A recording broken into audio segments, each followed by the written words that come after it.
desde Washington, literalmente, en este caso, quien habla, nos vamos a Israel al encuentro del profesor Natalio Steiner. Cuánta información que hay para compartir.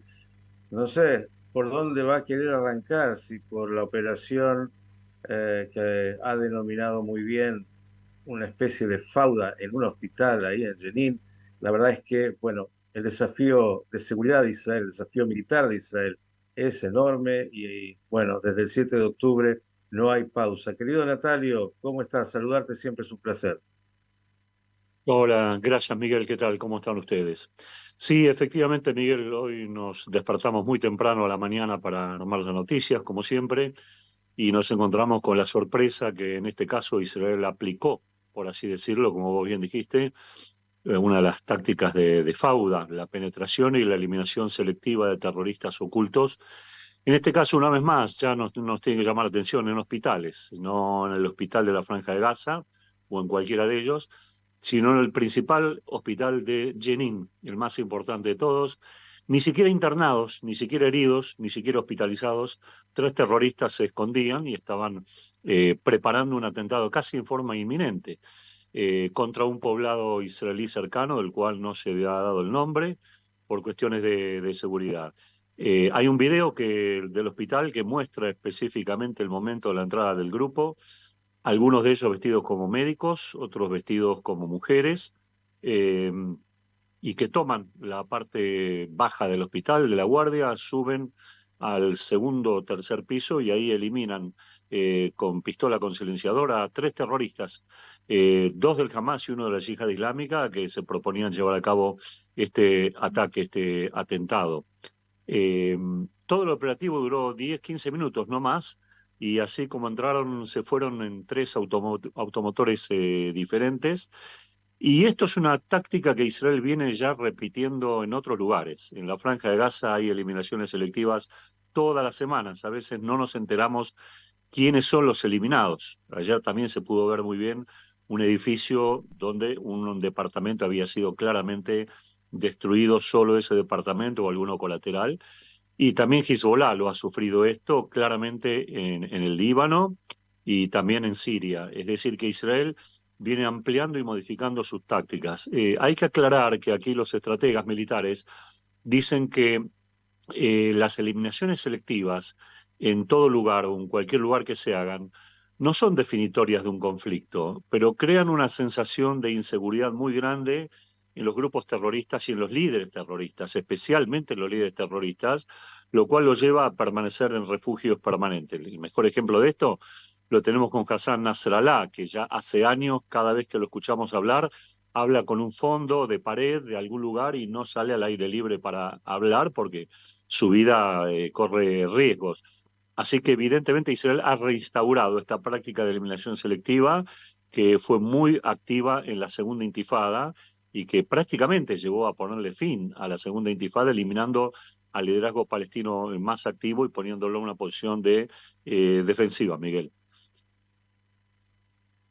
Bien, primer tema de alguna manera abordado por el profesor Steiner en esta operación del día de hoy, pero como bien ha dicho, una operación permanente de las fuerzas de seguridad de Israel, de los servicios de inteligencia, en lo que es esta guerra tan difícil con tantos frentes. Y ya que hablamos de frentes, Natalio, el ministro de Defensa, Yoav Gallant, que ha hecho declaraciones hablando de, bueno, que en el norte estamos preparando a las tropas, algo así dijo, para lo que él de alguna manera explicita como una operación más importante. ¿Qué es lo que nos contarías? Bueno, ya aún antes de la sorpresa, lamentablemente, del 7 del 10, Israel venía advirtiendo a Hezbollah acerca de que si hay un operativo, una guerra, un contexto militar entre Hezbollah e Israel, Israel no va a atacar solamente a Hezbollah, sino que va a llevar la guerra a Beirut, a Sidón y a otras ciudades importantes, dando a entender que no se va a cometer el error de la Segunda Guerra en el Líbano, que fue la batalla contra Hezbollah en la zona sur, más algunos bombardeos puntuales en Beirut, sino que acá se califica como responsable a el Líbano como país y a Hezbollah como organización interna dentro del país. Es exactamente a la inversa de lo que Hezbollah piensa. Es decir, Hezbollah se considera la agrupación militar más importante del Líbano y la que tiene presencia política importante en el Líbano, y que por lo tanto el Líbano debe supeditarse a sus propios intereses. Y este es un motivo de discusión en el Líbano, pero claro, nadie puede hacerle sombra a Hezbollah, que es verdaderamente un ejército en sí mismo, por su propia preparación militar, mucho más grave, más seria, más importante que el Hamas islámico. Hace pocos días atrás, una autoridad muy importante de la comunidad maronita cristiana del Líbano, sabemos que el Líbano está compuesto por del 100% de la población, 38, 39% son maronitas, es decir, son cristianos, cristianos libaneses, y el resto son musulmanes de distintas tendencias, y donde los musulmanes chiitas son minoría, es decir, que Hezbollah debería ser considerado una minoría. Sin embargo, este obispo o esta autoridad eclesiástica maronita advirtió en forma muy velada acerca de que si a alguna agrupación se le ocurre llevar al Líbano a una situación bélica, lo va a pagar el Líbano muy caro y no queremos que ese escenario se produzca. Es el sentir de gran parte de la población libanesa. No tienen interés en ninguna confrontación con Israel. Yo creo que tampoco Hezbollah tiene interés en confrontar con Israel abiertamente, pero en la medida que continúen todos los días los cañoneos, los ataques puntuales contra bases militares israelíes o contra algunas aldeas, kibutzim, y la gente no pueda volver a la zona en la que habitaba, la guerra con Hezbollah va a ser inevitable y casi podría tener una fecha.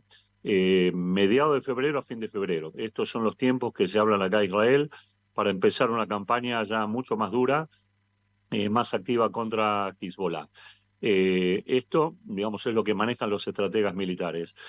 Pero, Miguel, si me perdonás, hay un frente que no es un frente de batalla, por lo menos militar, y que no lo sea nunca, Dios quiera, que es el frente interno, el frente del gobierno, la población, y cómo el Hamas tiene lamentablemente manejando a la población israelí y al gobierno israelí con las exigencias, con las idas y vueltas en el marco de las negociaciones interminables, insondables, para la liberación de los pobres rehenes. Como ya es de público conocimiento, ayer se conoció quizá lo que sería la propuesta más osada de parte de Israel, una liberación masiva. Estamos hablando de miles y miles, casi 5.500 terroristas palestinos, a cambio de la liberación total de rehenes israelíes. Estamos hablando casi uno por 300, por 400, una cifra enorme bajo todo punto de vista, una tregua de 45 días a 2 meses aproximadamente, aumento sustancial de ayuda humanitaria y a cambio, naturalmente, liberación de rehenes y con ese cese del fuego temporal. Hoy se conoció que el Hamas rechazó los términos de esta tregua, la más amplia, la más generosa, y que había causado y causa escozor en Israel. En el blog de un periodista israelí hoy, Amit Segal, que es uno de los más conocidos de la televisión israelí, del canal 12, si no me falla la memoria, u 11, no importa ahora. En el blog de Amit Segal salió una encuesta que establece que el 80% de la población de Israel se opone a un canje, a un acuerdo con el Hamas islámico en los términos que fueron propuestos ayer. O sea, sí a la negociación para liberar rehenes, no al precio tremendo que está indicando esto. La prueba la tenemos hoy. En el cruce de Kerem Shalom hoy en día, donde entran los camiones israelíes o para dejar material humanitario para la UNRWA, otra vez se lo quiso bloquear, el ejército lo impidió, pero la columna de manifestantes, que cada vez es mayor y más heterogénea, se dirigió al cruce de Nitzana con Egipto para bloquearlo y hasta este momento permanece bloqueado. O sea que hay un malestar creciente de parte de ciertos sectores de la población respecto a que hay que cesar la ayuda humanitaria hasta que el Hamas islámico no libere rehenes o por lo menos dé una lista concreta de los rehenes que están con vida. Recordemos, Miguel, a la audiencia que todavía aquí en Israel por lo menos seguimos esperando ya de hace 12, 13 días la entrega de remedios a los rehenes, cosa que han sido tragadas por la tierra. No sabemos nada de esos remedios, no sabemos nada de lo que Qatar quiso visualizar de la entrega de los mismos y pensamos, desgraciadamente con escepticismo, que los remedios están, pero no han sido entregados, Miguel. De estos dos últimos temas que has tocado, Natalio, decir dos cosas. Uno, que esperemos que este juego, de alguna manera de rounds que va en el norte entre Israel y Hezbollah, se mantenga en este nivel y que sea más una táctica de justamente lo que decías, que internamente en el Líbano Hezbollah sea de alguna manera controlado para no entrar en una confrontación bélica. Y a diferencia de lo que es Gaza, como dijiste, no solo que Hezbollah es mucho más importante y potente militarmente que el Hamas, sino que, bueno, hay un país independiente, el Líbano, que tiene, bueno, otro tipo de estructura y de posibilidades de, bueno, saber lo que es el costo de una guerra que ya ha sufrido. Digo, más allá de los movimientos militares y de estos rounds que se van dando de uno contra otro, digamos, se van probando. Así que esperemos que esto no sea más que esto y que no tengamos que ver esa confrontación. Respecto a esto Sí, último que dijiste del rechazo de Hamas, muestra, Natalio, sin duda que el Hamas sigue fuerte. Y esto también hay que decirlo, es decir, a más de 3 meses de la guerra, los túneles, lo han dicho los expertos militares, gran parte de ellos continúan existiendo. El Hamas ayer que disparó una andanada de misiles nuevamente importantes sobre el celeste. sí, Miguel se está cortando, no sé si ustedes me escuchan. Tuve No sé si me... alguna Ah, interrupción tuve en la comunicación. sí, sí, nosotros te escuchamos bien, Natalio. Sí, te hago una referencia respecto al tema de los Hablé misiles. de la andanada de misiles que ayer el Hamas lanzó sobre el centro. Sí, te hago una referencia a esa andanada de 12 misiles, de los cuales 4 fueron interceptados y 8 cayeron en terrenos no habitados. Quiero hacer una referencia. Hace más Sí, de casi 30 días que jamás no disparaba a la distancia este tipo de misiles. Y hay dos lecturas que hacen. Hay un informe de hace unos días atrás, que lamento no tenerlo a mano ahora, que indicaba el ejército israelí que el 90% de los misiles del Hamas islámico han sido destruidos o han sido utilizados. Es decir, que el Hamas tiene una capacidad misilística reducida, pero que todavía puede usar. Entonces, ahí viene la otra pregunta. ¿Por qué la usó ayer? Bueno, hay dos motivos. Un motivo tiene que ver con el hecho que estos misiles fueron disparados, según lo que hoy se ha sabido, porque hoy a la mañana se destruyó la lanzadera, y eso es importante de saber.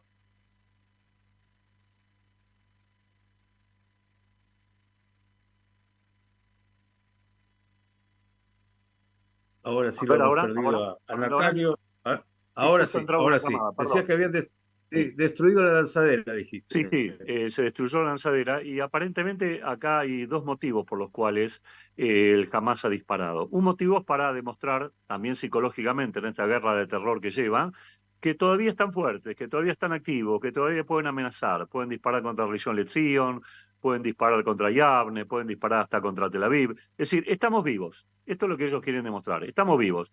No nos fuimos, no nos vencieron, etcétera, etcétera. El otro motivo, también pertinente, es que los misiles fueron disparados de la zona de Han Yunis, que es donde Israel está actuando muy seriamente y ya está prácticamente casi todo ocupada. Es decir, dispararon los misiles, es la evaluación militar, te repito, porque de una forma u otra iban a ser capturados por los israelíes. Entonces, en lugar de dejarlos en captura, prefirieron dispararlos de alguna manera y gastar esa munición. El Hamas está golpeado, no está destruido. El propio ministro Gallant dijo ayer en declaraciones que ha perdido cerca de la mitad de sus hombres, lo cual una rápida indagatoria matemática nos indicaría que si el Hamas tendría entre 24.000 a 25.000 hombres, como se esbozó desde el principio de este conflicto, estarían todavía con vida unos 12.000. Es una cifra significativa y tener en cuenta que la mayoría de ellos se encuentra en los túneles.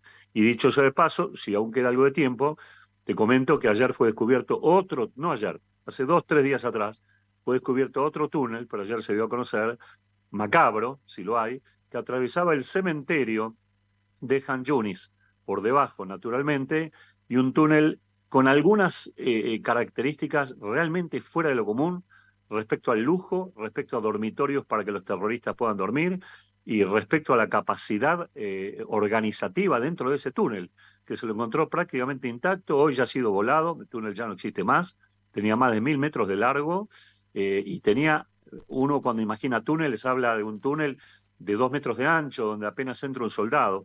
Este túnel tenía espacios en donde el ancho era por lo menos de 10 metros. Para que tengamos en cuenta lo que han excavado ahí, la arquitectura que han hecho, el trabajo terrible que han armado, demoníaco, y que todavía no está terminado. Y como bien dijiste, está muy lejos este tema de terminar el de los túneles. Se calcula que solo ha sido reconstruido el 20% de los mismos, lo cual nos deja una cifra muy, muy considerable por delante. Y por eso quizá Gantz, yo creo exageradamente, habló de un conflicto con el Hamas que puede llevar una década, por lo menos una década. Esperemos que no, porque la sociedad israelí no puede resistir una década de conflicto de estas características. Que todo eso, Natalio, la política interna que no tiene pausa, digo, hay situaciones que son siempre polémicas en Israel, entre otros, por ejemplo, ayer un congreso de la derecha nacional planteando nuevamente, digamos, como el día después, en Gaza, asentarse, poner asentamientos como fue antes de la retirada unilateral israelí, lo que ha traído polémica, por otro lado la renuncia del defensor del primer ministro Netanyahu, digo, no faltan temas. No, no faltan temas, y si me permitís unas palabras acerca del primer tema que mencionaste, es un congreso, un kenes, como se dice en hebreo, organizado por el partido Otzma Yehudit, que está en la coalición, el partido más de ultraderecha dentro de Israel, y el Partido Religioso Nacional también, y por miembros de los asentamientos que participaron del mismo. No diría lo curioso, pero lo que llamó la atención en distintos sectores de la sociedad israelí, por un lado es el apresuramiento en hacer, digamos, un encuentro para el repoblamiento civil de Gaza, cuando la guerra no está terminada en Gaza. Y segundo, la presencia de 12 diputados del Likud dentro del encuentro, lo cual indicaría que dentro del partido Likud hay un corrimiento aún mayor hacia la derecha, hacia los sectores más de ultraderecha, y esto va a tono con las aspiraciones de Itamar Ben-Gvir, que no oculta las ganas que tiene de ser de primer ministro de Israel. Y los números empiezan a elevarse en favor de Ben-Gvir en la medida que se tienen que tomar medidas políticas que indican que Israel está sometida a los efectos del chantaje terrorista, como dijimos algunas de ellas, ¿no? El suministro permanente de comida y de agua y de combustible es algo que irrita en forma enorme a la población. Y especialmente, fíjate vos que la población más irritada por esto son los familiares de los secuestrados. Es decir, que ellos mismos deberían decir, bueno, pero démosles alimentos porque de alguna manera garantizamos que nuestros secuestrados estén con vidas. Sin embargo, entienden que esto es un paso que es inadmisible bajo todo punto de vista. Pero claro, Netanyahu está atado por dos aspectos en este sentido. Por un lado, Biden, que le pone la soga al cuello y le dice, ayuda humanitaria no se puede cortar, se debe aumentar porque esto nos da un rostro más humano y permite a Estados Unidos continuar apoyando a Israel y dándole tiempo para que gane la guerra. Y el segundo aspecto, el Tribunal de la Haya. Recordemos que el fallo del Tribunal de la Haya habló de que Israel debe garantizar ayuda humanitaria en la Franja de Gaza. Y bueno, pero las decisiones de la política y de la justicia internacional no van con los sentimientos de la población, Miguel. Qué panorama complejo, querido Natalio, con lo Así cual, es. gracias como siempre por estar y por informar en esta guerra que está desatada y que, bueno, todavía tiene mucho de incierta y de compleja. Esa información permanente que estás compartiendo minuto a minuto de todo lo que acontece en Israel. Un gran abrazo y mejores noticias pronto. Gracias. Muy buena semana para todos, Miguel. Que estén todos muy bien. El profesor Natalio Steiner desde Israel trayéndonos el panorama de noticias del día.